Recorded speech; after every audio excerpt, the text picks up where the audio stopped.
Hi everyone, मेरे channel IGNOU learner में आप सभी का स्वागत है। दोस्तों, मैं फिर से आप सभी के सामने इस वीडियो के माध्यम से बीपीएससी 134 का सबसे महत्वपूर्ण प्रश्न प्रथम विश्व युद्ध के क्या क्या कारण थे, इस प्रश्न के आंसर के बारे में इस पूरे वीडियो में चर्चा करेंगे। सो आप सभी से रिक्वेस्ट है कि आप इस वीडियो के अंत तक बने रहें, जिससे कि आपको इस प्रश्न का आंसर बहुत ही सरल और सहज भाषा में समझ में आ जाए। ठीक है।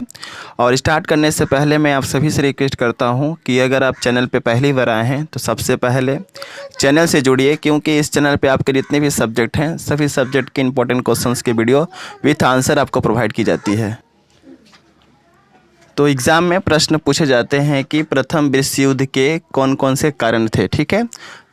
तो हम इस प्रश्न के आंसर को एज ए हेडिंग वाइज लिखेंगे, जिससे कि एग्जामिनर को लगे कि हाँ, यह स्टूडेंट जो है कुछ पढ़ा है।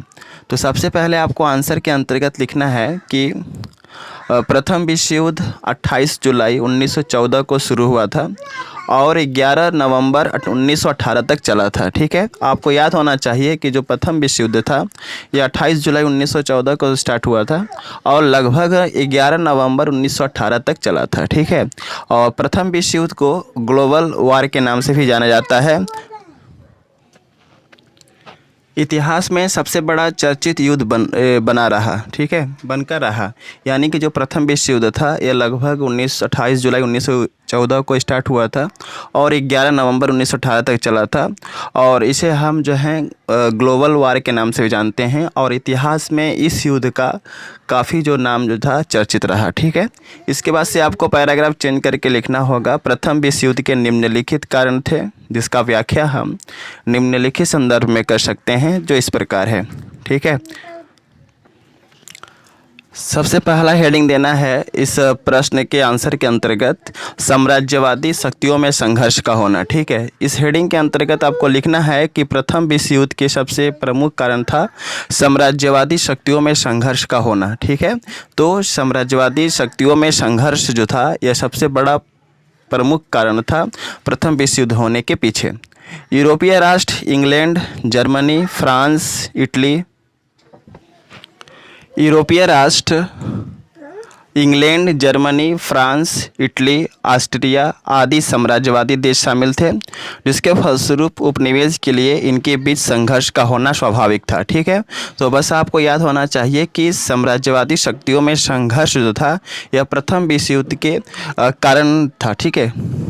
दूसरा कारण था प्रथम विश्व युद्ध का, वह है उग्र राष्ट्रीयता की भावना। ठीक है। तो इस हेडिंग के अंतर्गत आप क्या लिखेंगे?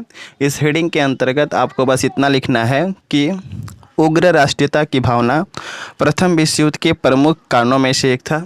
लगभग 1870 से लेकर के 1918 तक यूरोपीय राष्ट्र में राष्ट्रीयता की भावना पनप रही थी। यानी कि जो यूरोपीय राष्ट्र थे उस यूरोपीय राष्ट्र में राष्ट्रीयता की भावना पनप रही थी।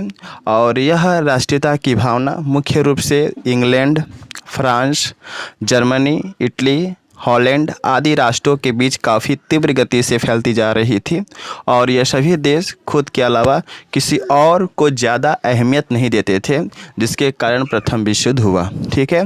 तो कहीं ना कहीं हम प्रथम विश्व युद्ध के कारणों के पीछे उग्र राष्ट्रीयता की भावना को एक सबसे प्रत्यक्ष कारण के रूप में मान सकते हैं, क्योंकि उस समय जो यूरोपीय राष्ट्र थे जैसे इंग्लैंड, फ्रांस, जर्मनी, ये जो थे इनके बीच में ये अपने राष्ट्रीयता की इन लोगों के बीच में जो था राष्ट्रीयता की भावना पनप रही थी। ऐसे में जो था प्रथम विश्व युद्ध का होना स्वाभाविक था।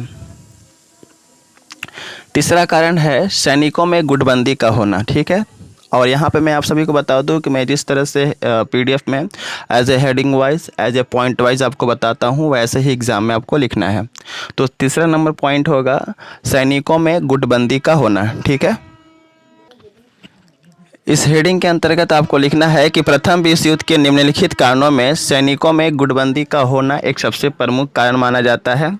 लगभग 20वीं शताब्दी में सभी यूरोपीय राष्ट्रों ने अपने आप को दो अलग अलग विरोधी गुटों में विभाजित कर लिया था। जर्मनी, ऑस्ट्रिया, हंगरी और इटली ने अपना अलग ग्रुप बना लिया था और फ्रांस, रूस और ब्रिटेन ने अपना अलग गुट बना लिया था, जिसके कारण प्रथम विश्व युद्ध हुआ। ठीक है, तो कहीं ना कहीं सैनिकों में गुटबंदी का होना, सैनिकों में अलग अलग ग्रुप का बना लिया जाना, यह भी प्रथम विश्व युद्ध के कारणों में एक माना जाता है।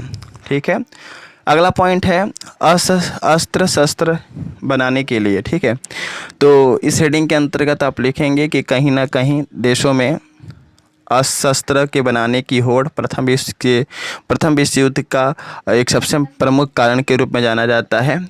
यूरोप के राष्ट्र अपने आप को शक्तिशाली साबित करने के लिए और बनाने के लिए अनेक प्रकार के अलग अलग अस्त्र और शस्त्र निर्माण कर रहे थे।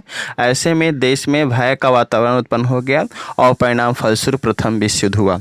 तो कहीं ना कहीं जो देशों में अस्त्र और शस्त्र बनाने की जो होड़ लगी थी, इसके कारण जो है प्रथम विश्व युद्ध हुआ। ठीक है, क्योंकि अस्त्र और शस्त्र बनाने के लिए सभी देशों में तो होड़ लगी ही थी, जिसके कारण हमारे उस समय तत्कालीन देशों में भय का वातावरण जो था स्थिति उत्पन्न हो गया था और ऐसे में प्रथम विश्व युद्ध हुआ। अगला हेडिंग है फ्रांस और जर्मनी में शत्रुता का उत्पन्न होना। ठीक है, इस हेडिंग के अंतर्गत आप लिखेंगे कि कहीं ना कहीं फ्रांस और जर्मन में शत्रुता उत्पन्न हो गई थी, इसलिए प्रथम विश्व युद्ध हुआ।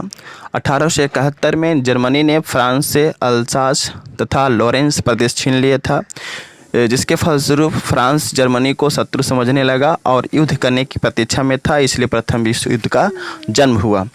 अगला है 6 नंबर पॉइंट, वह है प्रेस की नकारात्मक भूमिका। इस हेडिंग के अंतर्गत आपको लिखना है कि कहीं ना कहीं प्रथम विश्व युद्ध के निम्नलिखित का फिर से बोल दूं, कहीं ना कहीं प्रथम विश्व युद्ध के निम्नलिखित कारणों में से प्रेस की नकारात्मक भूमिका का एक महत्वपूर्ण योगदान था। प्रथम विश्व युद्ध के 40 साल पहले देश की जनता के बीच तनाव को कम करने के लिए सरकार ने अनेकों प्रयास किए, लेकिन कहीं ना कहीं प्रेस की नकारात्मक भूमिका के कारण देश में तनाव और भी बढ़ गया और प्रथम विश्व युद्ध हुआ। अगला है ऑस्ट्रिया और सर्बिया के बीच में प्रतिद्वंद्विता। ठीक है, तो इस हेडिंग के अंतर्गत आपको लिखना है कि ऑस्ट्रिया हंगरी ने अपने साम्राज्य का विस्तार करने के लिए स्लाव क्षेत्र को जोड़ना चाहता था, वहीं दूसरी तरफ सर्बिया ने स्लाव का प्रतिनिधित्व किया और दक्षिणी स्लावों के संघ के लिए काम किया। इसी कारण इन दोनों के बीच में तनाव उत्पन्न हो गया और प्रथम विश्व युद्ध हुआ। अगला हेडिंग है उग्र सैनिकवाद। इस हेडिंग के अंतर्गत आपको लिखना है कि प्रथम विश्व युद्ध के निम्नलिखित कारणों में उग्र सैनिकवाद सबसे प्रमुख कारण बन गया था और इसी उग्र सैनिकवाद के कारण जो था प्रथम विश्व युद्ध हुआ। तो कहीं ना कहीं हम प्रथम विश्व युद्ध के कारणों के पीछे बहुत सारा जो है प्रत्यक्ष रूप से कारण देखते हैं, जिसके कारण प्रथम विश्व युद्ध हुआ। ठीक है, और यहाँ पे मैं आप सभी को कहना चाहूँगा कि अगर आपको इसका PDF चाहिए तो आप टेलीग्राम चैनल से जुड़े। वीडियो के डिस्क्रिप्शन में टेलीग्राम चैनल का लिंक है, अलग से प्लेलिस्ट है जहाँ पे बहुत सारा वीडियो है, सारे वीडियो को देखिए जिससे कि आप इस सब्जेक्ट में अच्छा स्कोर कर पाएँ। So best of luck for all of you for your exam and thanks for watching my video. जय हिंद, वंदे मातरम।